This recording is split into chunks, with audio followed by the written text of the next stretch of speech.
가이샤라에 고넬료라 하는 사람이 있으니 이달리아 부대라 하는 군대의 백부장이라. 그가 경건하여 온 집안과 더불어 하나님을 경외하며 백성을 많이 구제하고 하나님께 항상 기도하더니 하루는 제9시쯤 되어 환상 중에 밝히 보매 하나님의 사자가 들어와 이르되 고넬료야 하니 고넬료가 주목하여 보고 두려워 이르되 주여 무슨 일이니까? 천사가 이르되 내 기도와 구제가 하나님 앞에 상달되어 기억하신 바 되었으니 내가 지금 사람들을 요파에 보내어 베드로라는 시몬을 청하라. 그는 무두장이 시몬의 집에 유숙하니 그 집은 해변에 있다 하더라. 마침 말하던 천사가 떠나매 고넬료가 집안 하인들과 부하 가운데 경건한 사람 하나를 불러 이 일을 다 이루고 요바로 보내니라. 아멘. 사랑하는 우리 들곳의 청년들이 한마음으로 하나님께 찬양으로 영광 돌립니다. 주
입추를 넘기고 말복이 지나자 그 맹렬에 된 넘쳐의 무더위가 거짓말처럼 사라졌습니다. 우리가 함께 느끼는 것 아닙니까? 아침 저녁으로는 서늘함마저 느껴집니다. 하늘의 법칙에 따라 계절이 제 자리를 넘겨준 까닭이고 하나님의 섭리에 따라 계절이 제 자리로 돌아온 까닭입니다. 바라건대 우리 인간들도 자연처럼 그렇게 하늘의 법칙에 순응하며 살았으면 좋겠습니다. 하나님의 섭리에 순종하며 살았으면 얼마나 더 좋겠습니까?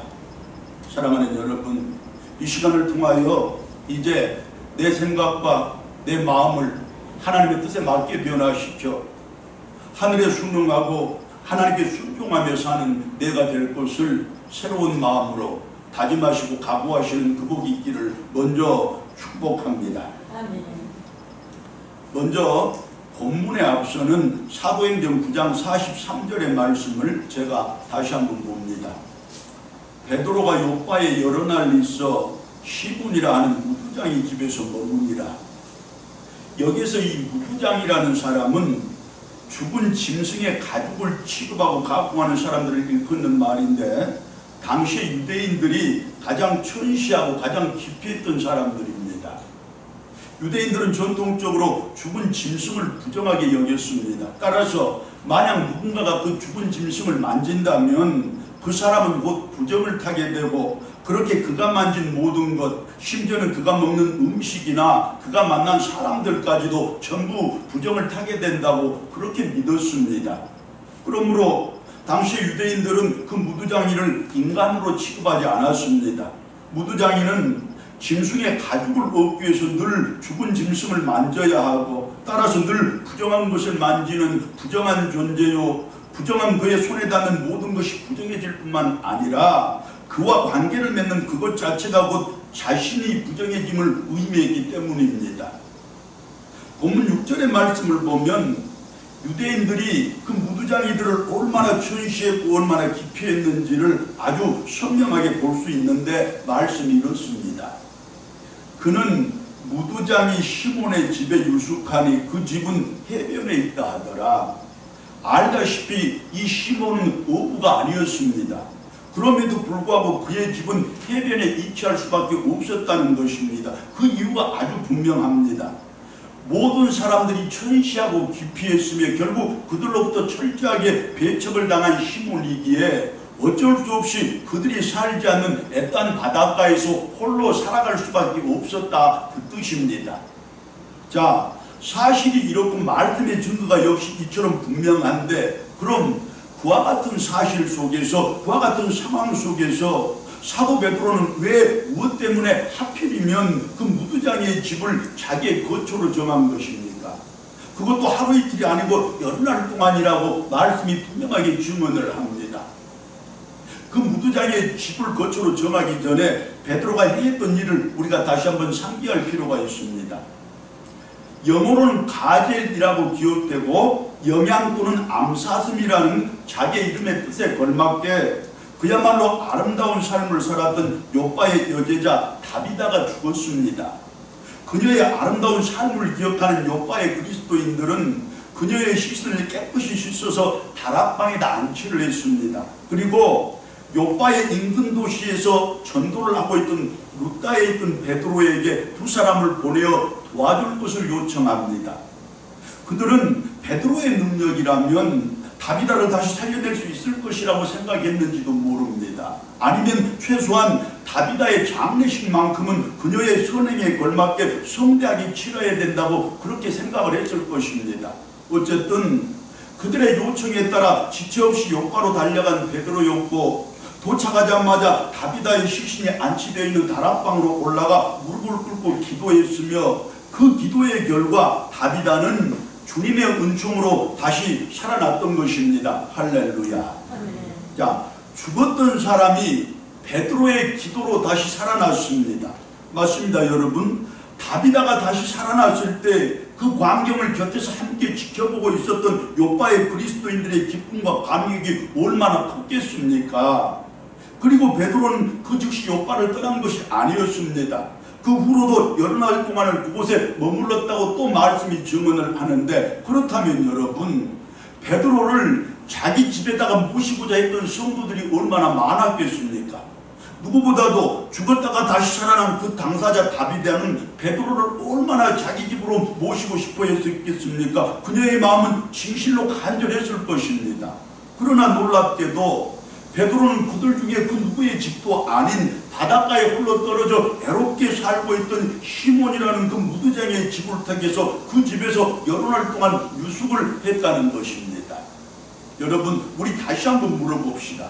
그럼 그때의 베드로는 자신을 모시려고 하는 많은 그리스도인들의 요청을 물리치고 또한 다비다의 간절한 그 심정도 외면한 채 왜 모든 사람들이 다 기피하고 배척했던 무드장의 집을 자기의 유숙처로 선택을 한 것입니까? 당시 철저한 남성 이주의 사회였던 이스라엘에서 결혼을 하거나 약혼을 한 여자가 남편이나 그 약혼자를 상대로 이혼이나 파혼 소송을 제기한다는 것은 거의 불가능한 일이었습니다. 하지만 그 일이 가능한 유일한 경우가 딱 한 번 있는데 무엇이냐? 다름 아닌 여자가 모르고서 결혼이나 약혼을 했는데 훗날 그 남자의 직업이 무드장이라는 사실을 알게 될 경우 그때는 무조건 파혼과 이혼을 할 수 있었던 것입니다. 왜냐하면 무드장이는 부정한 사람이었고 그처럼 부정한 사람은 사회적으로 인간이 아니었기 때문입니다. 자, 그렇습니다. 그와 같은 사실을 모를 리가 없는 베드로였지 않겠습니까? 아니, 그의 집에서 유숙한 이상 부정한 무드장의 부정한 침대에서 부정한 무드장의 부정한 이불을 덮고 자야 할 것이고 부정한 무드장의 부정한 수건으로 자기 얼굴을 닦아야 할 것이며 부정한 무드장의 부정한 식사 도구로 부정한 무드장이가 만들어주는 부정한 음식을 먹어야 한다는 그 사실까지도 더하여 그렇게 자기 자신도 부정한 사람이 되고 만다는 그 사실까지도 너무나 잘 알고 있었던 베드로였을 것입니다. 그러나 그럼에도 불구하고 베드로가 기꺼이 그 무드장의 집을 자신의 유숙처로 선택을 했던 것은 한 개인으로서 베드로가 아니라 예수님의 사도로서의 베드로에게는 그럴 만한 충분한 이유가 있었다는 것입니다. 그 이유의 첫 번째는 복음 안에서는, 즉 주님의 사랑 안에서는 인간의 신분과 직업에 대한 그 어떤 차별도 그 무슨 편견도 존재하지 않는다는 사실을 세상 모든 사람들에게, 특히 당시의 유대인들에게 분명하게 확인시키고 확실하게 인식시킬 필요가 있었기 때문입니다. 어디 그들뿐이겠습니까? 오늘을 살아간 우리들에게도 똑같은 교훈을 주고자 함이었을 것입니다. 여러분, 내가 은연중에 세상을 살아가다 보면 무시하는 사람 있고 멸시하는 사람들 있습니다. 내 마음에 들지 않거나 내 성에 차지 않거나 내 의견에 동의하지 않거나 좌우간 어떤 경우 무슨 상황인지는 잘 모르겠지만 내가 배척하고 내가 외면하는 사람들 있지 않습니까? 그런데 그래서는 안 된다는 사실을 가르쳐주기 위하여 이처럼 무드장의 집을 선택했다는 말씀입니다. 맞습니다. 분명한 사실은 사도 베드로가 그날 모두가 부정하다고 배척하는 그 무드장의 집에서 유숙한 그 일을 통하여 기독교가 인간의 신분과 직업에 대한 잘못된 계급의식을 타파한 획기적인 종교라는 사실을 온 세상에 널리 알렸던 것만큼은 분명합니다. 하지만 그것만이 그 이후의 전부가 아니었음을 우리가 더 잘 알 수 있는데 베드로가 유독 무드장의 집을 자신의 유식처로 삼은 것은 그보다 훨씬 더 깊은 뜻이 있었음을 우리가 기억할 필요가 있습니다. 당시의 유대인들이라면 죽은 시체를 다루는 무드장이를 왜 없이 부정하게 여겼습니다. 그렇게 그들과는 아예 상종조차 하지 않았습니다. 그런데 참 이상한 일은, 아니 우스운 사실은, 그처럼 무드장이들을 부정하게 간주하여 겸언시했던 그들이 그 부정한 무드장의 손으로 만들어지는 가죽 제품에 대해서는 전혀 다른 태도를 취했다는 것입니다. 옷이나 가방, 신발 등의 일체의 가죽 제품은 그들에게 없어서는 안 될 생활 필수품들이었고 또한 그 제품들은 전부 귀하게 취급을 했던 것입니다. 무드장이가 부정하다 하여 그가 만지는 모든 것을 부정하게 간주한다면 무두장이가 만든 가죽 제품 또한 부정하게 취급함이 마땅하지 않겠습니까? 반대로 일상 속에서 그 가죽 제품을 귀하게 여긴다면 그 귀한 제품을 만들어내는 무두장이들을 인간 취급하지 않는 그것도 안 될 일 아니겠습니까? 아니, 그들도 귀한 존재로 대접함이 마땅한 일일 것입니다. 보십시오, 여러분. 그때 유대인들이 그 무두장이와 그들이 만들어내는 가죽 제품을 대하는 생각의 태도와 마음의 자세가 얼마나 이율배반적입니까? 얼마나 큰 모순이며 이중적입니까?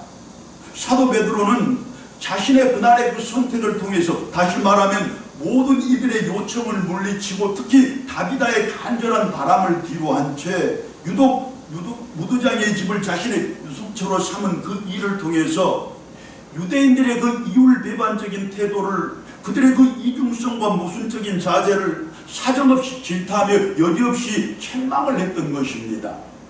결국 사도 베드로가 그 어느 집도 아닌 유독 그 무두장의 집을 선택하여 자기의 유식처로 삼은 이유 그 두 번째는, 그때의 그 유대인들은 물론 오늘을 성도로 살아가는 지금 이 자리에 우리들도 마찬가지로 내 내부에서 꿈틀거리는 이중성과 자기 모순을 주님의 말씀과 그분의 은혜 안에서 잘 극복해 나가야 한다는 사실을 강조하기 위함이었던 것입니다.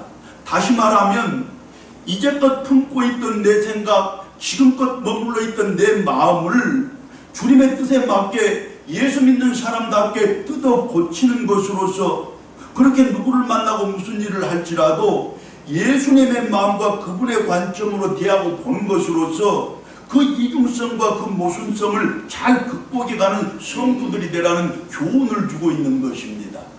사랑하는 여러분, 이제 어떤 경우에든 내 눈과 내 마음으로 사람이나 사물을 보지 말고 우리 주님의 눈과 우리 주님의 마음으로 사람들과 사물을 바라보는 우리들이 되어서 그 누구도 미워하지 않고 그 누구도 싫어하지 않고 모두를 다 사랑으로 품어 안을 수 있는 그런 우리들 되기를 먼저 소망합니다.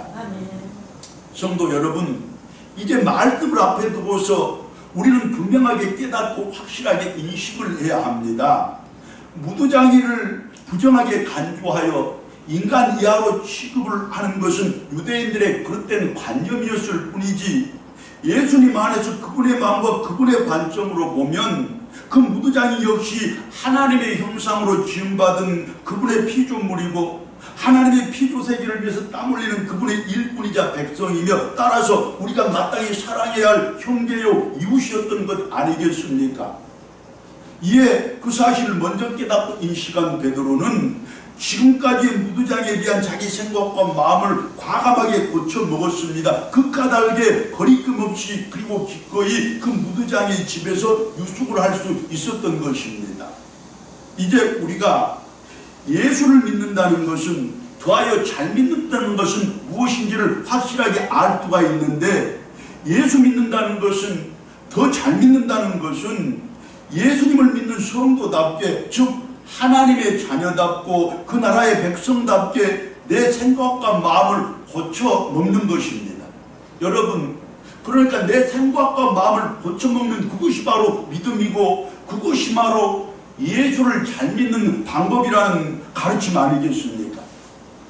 유대인의 관점에서, 그리고 그들의 관념으로 무두장이를 부정한 사람으로 멸시하고 배척했던 그 베드로가 주님에 대한 믿음 안에서 자기의 생각과 마음을 고쳐먹자 무두장이도 나와 똑같은 하나님의 피조물이고 그도 우리와 마찬가지로 하나님의 일꾼이며 그 나라의 백성이라는 그 사실을 인정할 수 있었던 것처럼, 그렇게 그의 집을 자신의 유숙처로 삼을 수 있었던 것처럼, 이제 오늘을 성도로 살아가는 우리도 예수 믿는 사람답게, 다시 말하면 하나님의 자녀요 그 나라의 백성들답게 자기의 생각과 마음을 한번 고쳐 먹어보자는 것입니다. 그렇게 예수님을 잘 믿는 성도들이 한번 되어보자는 말씀입니다. 할렐루야. 아멘. 마음을 고쳐 먹고 생각을 고쳐 먹어봅시다. 내가 싫어하는 사람과도 잘 어울리는 사람, 내가 미워하는 사람과도 잘 지내는 사람, 그처럼 아무도 싫어하거나 미워하는 사람이 없는 성도, 누구도 차별하거나 배척하지 않는 성도, 그렇게 모두를 다 좋아하며 전부 사랑하는 그런 성도를 되자는 말씀인데, 자, 이쯤 되면 이제 우리의 생각이 예수님의 생각과 그분의 마음으로 변화된 것 아니겠습니까? 어디 사람을 대할 때뿐이겠습니까? 무슨 일을 해도 그렇고 어떤 일을 해도 마찬가지로 그 일의 결과가 누구에게 어떤 영향을 미칠 것인가를 먼저 생각하고서 그 일을 진행하고 수행하는 성도들이 되어야 할 것입니다.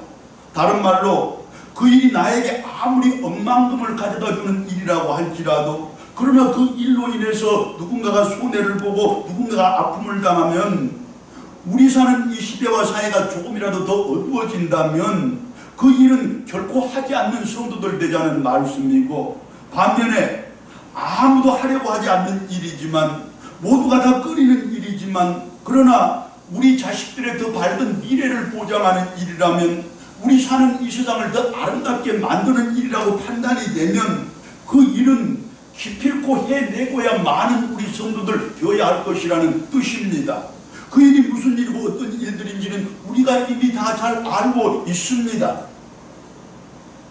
또 한 가지가 있는데, 내가 먹는 음식 한 가지도 그렇고 내가 입는 이 옷 한 벌도 마찬가지로 더하여 내가 소유하고 누리는 모든 것들을 단순히 비인격적인 사물로만 보지 말자는 것입니다. 그것들 속에서 그것들을 위해 수고하고 그것들을 위해 애쓴 사람들의 체온도 느껴보고 그들이 흘린 땀방울을 볼 수 있고 그들이 쏟아부은 정성을 만질 줄 아는 성도들 되자는 것입니다. 예를 한 가지만 들어보자면, 내 가정의 식탁에서 내가 끼니를 대할 때마다 단순하게 그 식탁 위에 있는 밥을 먹고 반찬을 먹는 것으로 그치는 것이 아니라, 그 밥과 반찬 속에 깃들어 있는 내 아내의 혹은 내 어머니의 체온도 느끼고 땀방울도 보고 정성도 만질 수 있는 그런 사람들이 되어야 한다는 말씀입니다.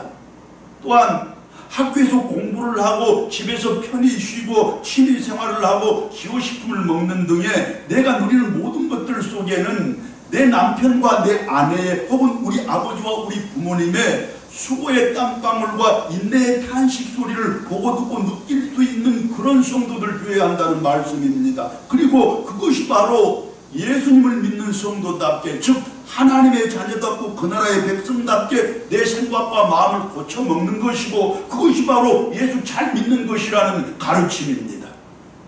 여러분, 이제 한 끼니의 밥을 먹을 때라도 그저 밥으로 대하지 말고 그저 반찬으로 대하지 말고 우리 어머니의 정성으로 우리 어머니의 땀과 눈물로 대하시고 우리 아버지의 수고와 우리 아버지의 탄식으로 볼 수 있는 그런 성도들 되셔서 정말로 예수님의 생각으로 내 생각을 바꾸시는 귀한 복에 이르기를 바라고, 그렇게 예수 잘 믿는 성도들 되시기를 바랍니다. 덧붙여서 성도된 우리가 교회 생활을 하면서도 반드시 고쳐 먹어야 할 생각과 마음이 있습니다. 다시 말하면 반드시 해야 할 생각, 품어야 할 마음이라는 뜻입니다.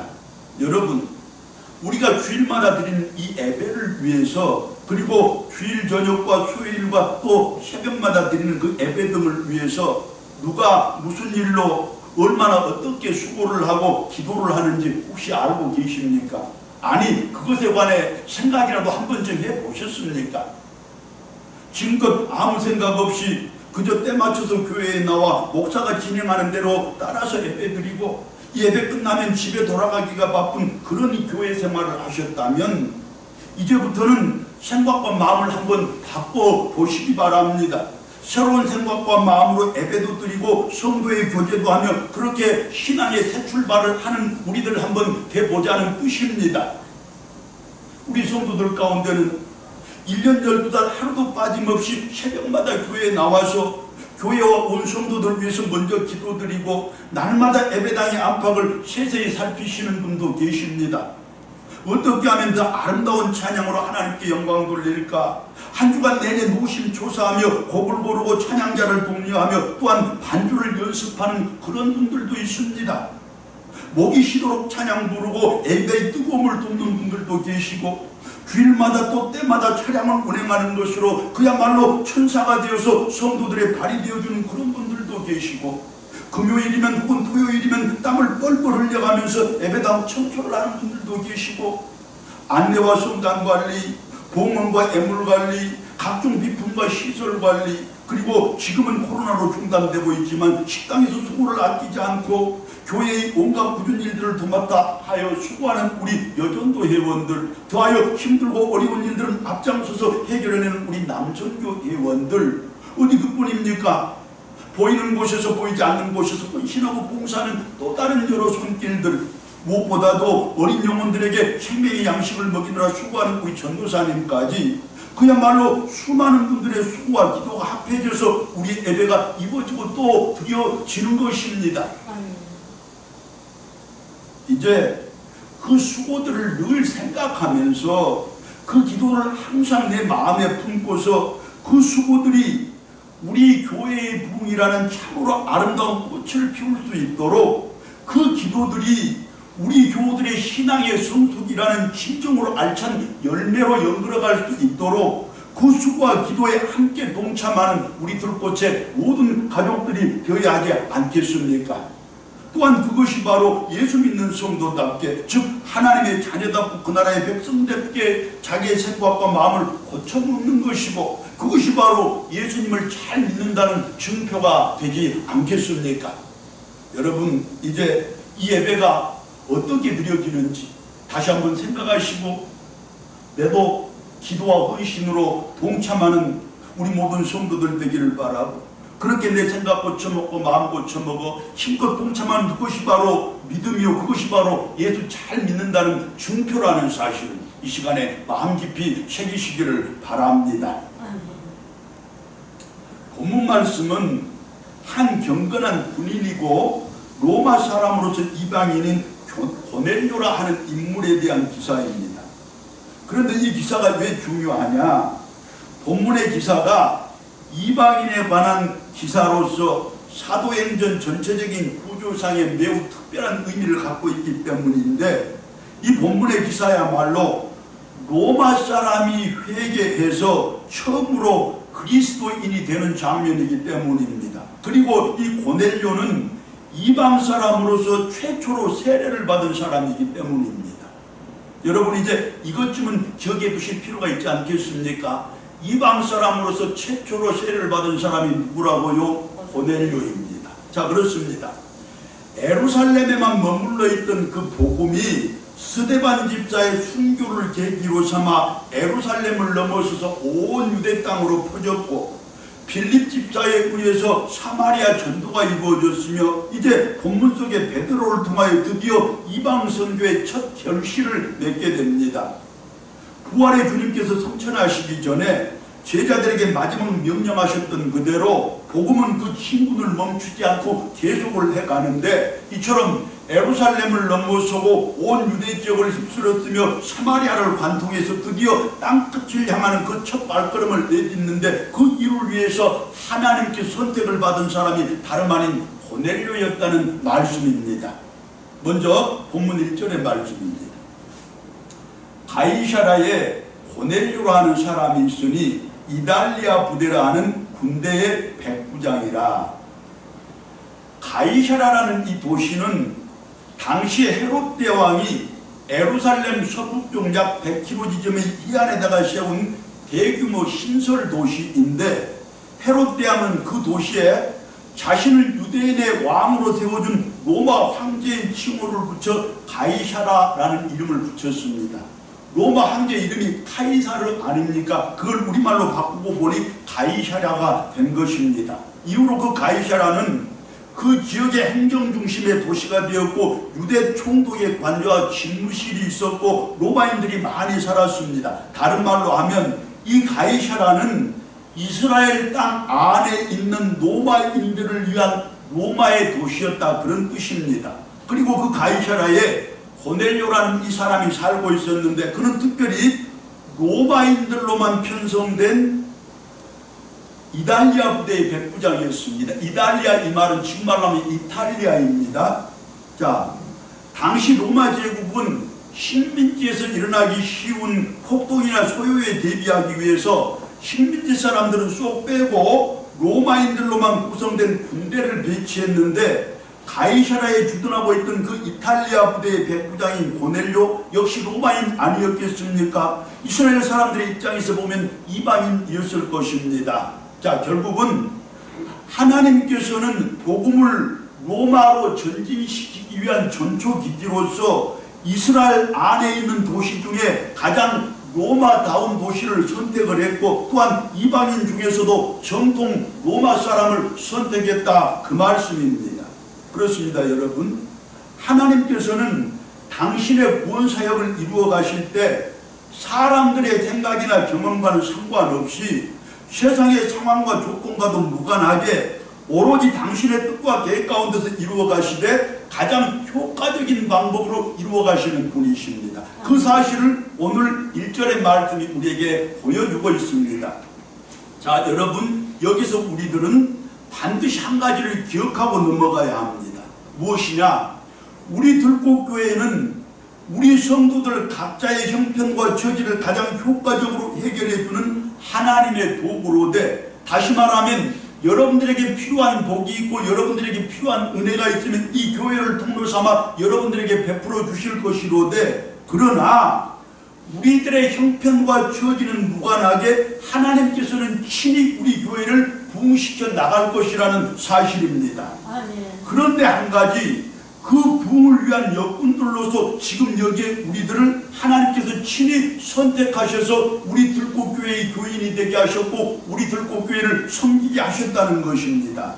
다른 말로 바꿔보면 내 형편과 처지를 뛰어넘어 내 상황과 조건을 초월해서 우리 교회의 부흥을 위해서 내 몸과 시간과 물질과 재능을 비롯한 나의 모든 것들을 총력으로 투자할 수 있는 우리들이 되어야 한다는 그 말씀이고, 그리고 그것이 바로 예수 믿는 성도답게, 즉 하나님의 자녀답고 그 나라의 백성답게 내 생각과 마음을 고쳐먹는 것이며, 그것이 바로 예수님을 잘 믿는다는 증표가 된다는 것입니다. 보십시오, 여러분. 이제 다른 것은 다 잊어버릴지라도 내가 섬기는 우리 들꽃교회의 부흥을 위해서 내가 내 몸, 내 시간, 내 물질, 내 지능을 총력 투자해서 동참을 하면 그것이 바로 내 생각과 내 마음을 우리 주님의 뜻에 맞게 고쳐먹는 것이 되고, 그것이 바로 예수 잘 믿는 내 자신이라는 사실을 증거하는 증표가 된다, 그런 말씀입니다. 꼭 기억하시고, 나를 수많은 세상의 교회 가운데 왜 하필 들꽃교회를 보내셨는지, 왜 하필 들꽃교회를 섬기게 하셨는지 하나님의 그 놀라운 뜻과 계획을 이 시간에 마음속으로 깊이 깊이 새기시기를 바랍니다. 다음 본문 2절의 말씀입니다. 그가 경건하여 온 집안과 더불어 하나님을 경외하며 많은 백성을 구제하고 하나님께 항상 기도하더라.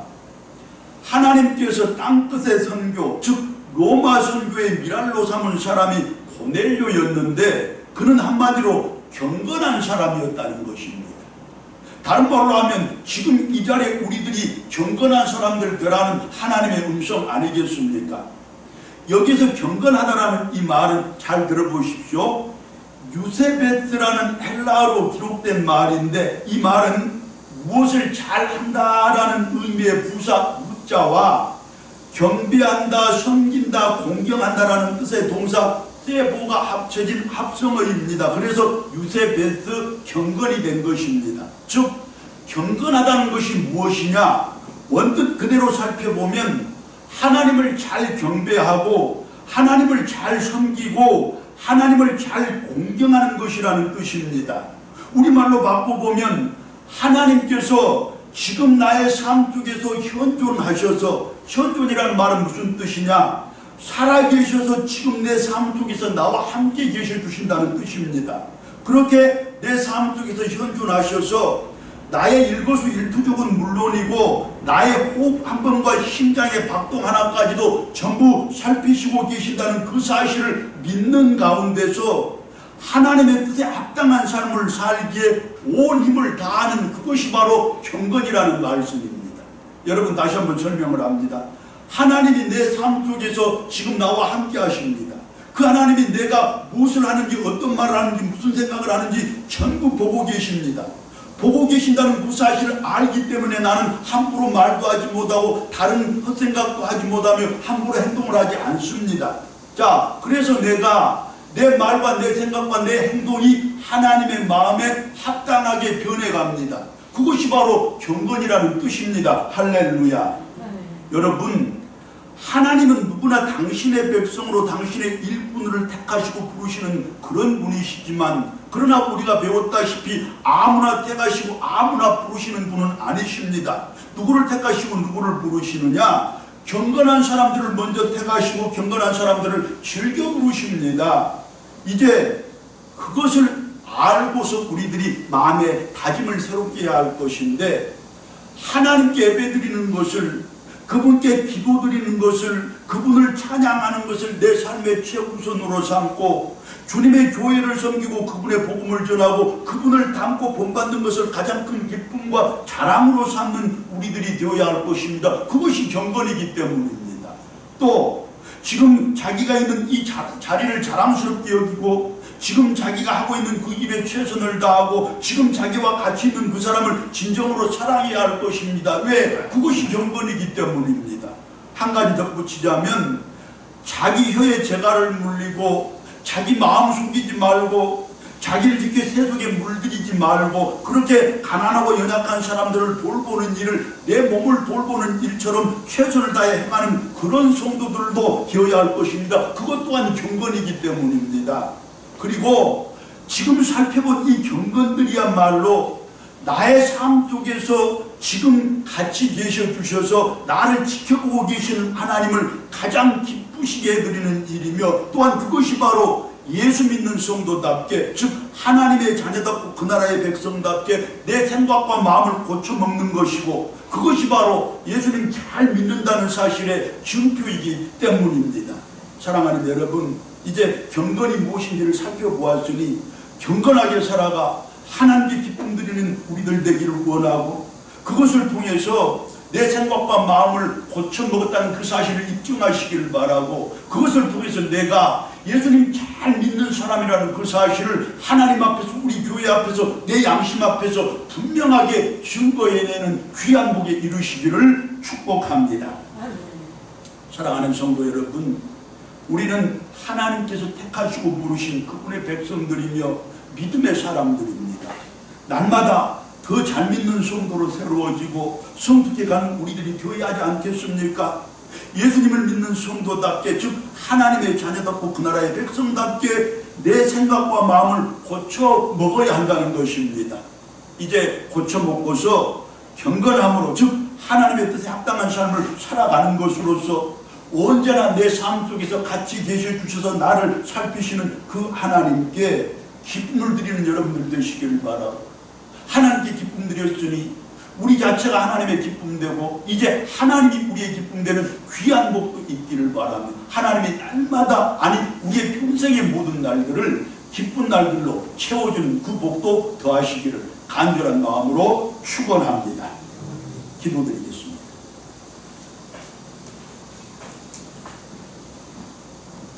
하나님, 이 시간을 통하여 내 생각과 마음을 고쳐먹고 바꾸는 저희들 되게 해주시옵소서. 하나님께서 지금 내 삶 속에서 나와 같이 계셔 주셔서 나의 언행, 심사, 일거수일투족을 다 살피고 계신다는 그 사실을 깊이 깨달아 하나님 앞에서 행하는 저희들 되게 도와주시고, 하나님 앞에서 생각하고 말하는 저희들 되게 도와주시며, 그리하여 하나님의 뜻에 합당하고 하나님의 마음에 흡족한 그런 말, 그런 생각, 그런 행동만 하면서 살아가는 참된 경건의 사람들 다 되게 하여 주시옵소서. 그렇게 고쳐먹고 바꿔먹은 내 생각과 마음을 통해서 예수 잘 믿는 사람이라는 그 사실도 하나님 앞에서, 교회 앞에서, 내 양심 앞에서 떳떳이 증거해내는 그 복에 이르도록 은혜 더하여 주시옵소서. 우리 들꽃교회가 있고 우리 성도들이 있어 이 시대와 사회가 더 밝아지고 세상이 더 살맛나는 그런 복이 있기를 원하며, 우리 성도들 한 사람 한 사람이 하나님의 가장 큰 자랑 되고 하나님의 가장 큰 기쁨이로되, 우리 성도들의 가장 큰 자랑과 기쁨 또한 하나님 되는 귀한 복도 더하여 주시옵소서. 우리 주님 예수 그리스도의 이름으로 기도드리옵나이다. 아멘.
인생과 삶의 그 모양 저 모양을 모두 살펴주시고 또 인도해 주신 은혜 진심으로 감사합니다. 그 은혜에 감사드리 이 시간 저희들 정성껏 귀한 뇌물 하나님 앞에 올려드리오매 기쁘게 받으시고 선하게 쓰여지게 하여 주시옵소서. 하나님, 예물들 속에 스며있는 저희들의 땀과 눈물, 기도와 간구 하나님께서 잘 아십니다. 예물들이 하나님께 드려지기까지 저희들 세상 속에서 여러 가지 불합리한 일도 당했고 억울한 일도 당했으며 또한 어쩌지 못한 일들도 많이 당했습니다. 하나님이 실현하여 주실 것을 믿어 감사드리지만 그러나 그 삶의 현장에서 저희들 눈물도 흘리고 또 탄식도 했습니다. 이제 그 탄식과 눈물까지도 다 헤아려 살펴 주시옵소서. 하나님 아버지, 예물들 하나님께 쓰여지는 그때에 복음의 놀라운 능력 나타나게 하시고 하나님의 큰 사랑 전해지게 하시고 우리들의 작은 정성도 잘 나타나게 하시되 그곳에서도 하나님 믿는 사람들이 더 많이 일어나는 귀한 복 더하여 주시옵소서. 하나님, 11조를 드렸으니 삶의 복을 갑절로 베풀어 주시고 감사원금을 바쳤으니 삶의 모든 조건들이 다 감사의 조건들로 새로워지게 도와주시고 이바퀴도 이 모양 저 모양 제목저들인 애물들 많사오니 제목에 합당하게 하나님 가장 적절한 복 적당한 때에 가장 풍성하게 부어주시는 귀한 복 더하여 주시옵소서. 하나님, 사랑하는 부모님들 이 땅 지내시는 동안에 늘 건강하게 하시고 안전하게 하시며 하나님을 위하여 자녀들로 말미암아 또 기도가 이루어지는 그것을 통하여 늘 기쁨과 감사가 있게 하시고 특별히 육신의 강건함 하나님이 굳건히 지켜 주시옵소서. 사랑하는 이 자녀들 세상 어디에서 무슨 일을 할지라도 하나님의 영광 드러내게 하시고 서 있는 그 자리가 하나님이 선택해 준 자리요 지금 하는 그 일이 하나님께서 소명 주신 일이라는 사실을 꼭 기억하면서 최선을 다하게 하시되 그리하여 하나님의 자랑되고 하나님이 자랑되는 그 복 누리게 하여 주시옵소서. 객기에 있는 우리 자녀들 눈동자처럼 지켜주시고 근문에 있는 우리 자녀들 하나님 졸지도 주무시지 않고 나를 지키시는 하나님의 그 복을 날마다 새롭게 체험하는 그 은총 베풀어 주시옵소서. 하나님, 이제 무더위가 지나고 좋은 계절이 돌아왔습니다. 하지만 아직 코로나가 우리를 위협합니다. 이 좋은 계절에 하나님께 힘써 기도드리고 말씀을 더 애써 묵상하고 더 열심히 예배드리는 것으로 하나님 우리의 힘이 아닌 하나님의 능력으로 이 코로나를 종식시키고 물리치는 그 복에 이르도록 도와주시고 그 과정을 통해서 우리가 온전히 하나님의 백성들로 새로워지고 생각과 마음이 고쳐먹어지는 귀한 복 이루도록 도와주시옵소서. 귀한 것 주심에 감사드리며 오늘도 우리 교회 하나님께 영광 돌리고 우리 예배가 하나님께 기쁨 되도록 해주셨음에 더욱 감사드리며 예수님의 이름으로 기도드리옵나이다. 아멘.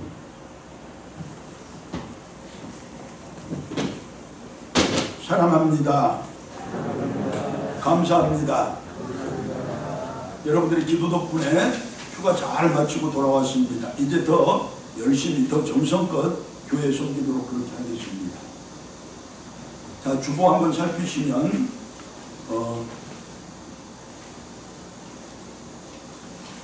전염병은 삶의 근심과 생활의 절제로 철저히 대비하고 예방해야 할 것이로되 결코 두려워할 것이 아니라고 제가 여러분들에게 말씀드립니다. 그것 때문에 우리의 삶이 위축되고 신앙생활이 소홀해지는 일 없는 그런 성도들 다 되시기를 바랍니다. 다시 한번 말씀드리거니와 우리가 뒤로 물러설수록 더 우리에게 다가서는 것이 위협이고 우리가 두려워할수록 더 커지는 것이 위협입니다. 이럴 때일수록 더 힘써 기도하고 더 애써 말씀 묵상하고 더 열심히 예배드리는 일로 우리가 할 수 없는 것, 우리가 어쩌지 못하는 것을 하나님께서 해주시기를 한마음 한뜻으로 간구하는 수밖에 없습니다. 자, 더 열심히 있는 신앙생활, 더 성실한 삶을 통하여 하나님이 이 시대와 우리 사회 속에 개입하기를, 하나님이 우리 삶 속을 섭리하시기를 그렇게 간구하는 우리들 되기를 바라고, 그리하여 마침내 하나님의 능력으로 이 어려움이 속히 끝나는 귀한 복에 이르기를 간절한 마음으로 소망합니다. 자, 한 가지 전할 소식은 우리 전도사님이 목사고시에 합격했답니다. 여러분 축하해 주시고 앞으로 그 사역에 하나님이 더 큰 힘 주시라고 함께 기도도 해주시기를 부탁드립니다. 자, 옆모양 저모양 서로 성도들의 형편과 처지를 살피시고 이 어려운 시기 또 뜨거운 날씨에 건강과 안전도 잘 지키시는 여러분 모두 되시기를 바랍니다. 주보에 기록되어 있다시피 수요 예배와 새벽 예배에도 적극적으로 참여하는 우리 온 성도들 되시기를 바라고, 다시 한번 말씀드리거니와 적극적으로 참여하는 그 예배를 통해서 우리의 삶도 개선시키고 이 시대와 사회도 변화시켜가는 우리 교회요 우리 온 성도들 되기를 진심으로 바랍니다. 자, 이제 일어나셔서 찬송가 540장 같이 부르겠습니다.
세상에 수많은 고난이 있고 많은 고통이 있다고 할지라도 육신의 불편함과 육신의 아픔보다 더 큰 고난, 더 큰 시련이 어디 있겠습니까? 하나님 아시는 하나님이시고 또 치료하실 수 있는 하나님이시니 우리 성도들 가운데 육신의 고난과 그 아픔 때문에 시련당하고 있는 성도들 친히 살펴주시고 우리 주님의 피 묻은 오른손으로 저들을 직접 만져주셔서 육신이 회복을 얻게 하시고 병 나음을 잊게 하시고 그렇게 건강한 육신으로 하나님의 일을 위해서 더 힘껏 동참하게 하시고 더 좋은 세상을 위해서 더 열심히 일하게 하시고 또 더 행복한 삶을 영위하는데 부족함이 없도록 하나님 도와주시옵소서. 우리 주님 예수 그리스도의 은혜와 하나님 아버지의 크고 놀라우신 사랑과 성령님의 교통하심과 인도 보호하심이 내 마음과 내 생각을 우리 주님의 뜻에 합당하게 바꿔내는 그곳으로 우리 주님의 온전한 제자 되고 예수 잘 믿는 사람을 증거하며 살아가기를 소망하고 또 다짐하는 모든 믿음의 백성들과 그 가정들과 특별히 자녀들 나아가는 길에 이 나라와 민족의 역사 위에 복음 전도자들과 저들의 사역의 현장 가운데 거룩한 날 거룩한 예배를 드릴 모든 교회들 위에 이제부터 영원토록 함께하옵기를 간절히 축원하옵나이다. 아멘.